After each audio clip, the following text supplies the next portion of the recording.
Unity feedback system is categorized by the open loop transfer function.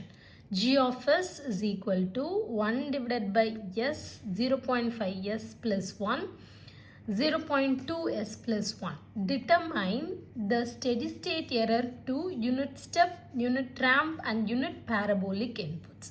இது November December 2023 7 mark question அண்ணா யூனிவர்சிட்டியில் கேட்டிருந்த ஒரு question. இப்போ இதைத்தான் நம்ம சால்வ் பண்ண போகிறோம். ஃபஸ்ட்டு நம்ம ப்ராப்ளமை நல்லா அண்டர்ஸ்டாண்ட் பண்ணிக்கணும். அதுக்கப்புறம் நம்ம ப்ராப்ளம் சால்வ் பண்ணும்போது நம்மளுக்கு ஈஸியாக இருக்கும். ஓகேவா?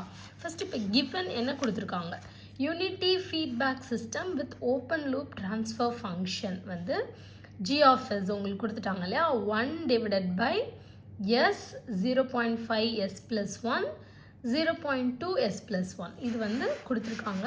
என்ன கண்டுபிடிக்க சொல்லியிருக்காங்க, we need to determine the steady state error. எதுக்கெல்லாம்? Unit step, unit ramp and unit parabolic inputsக்கு.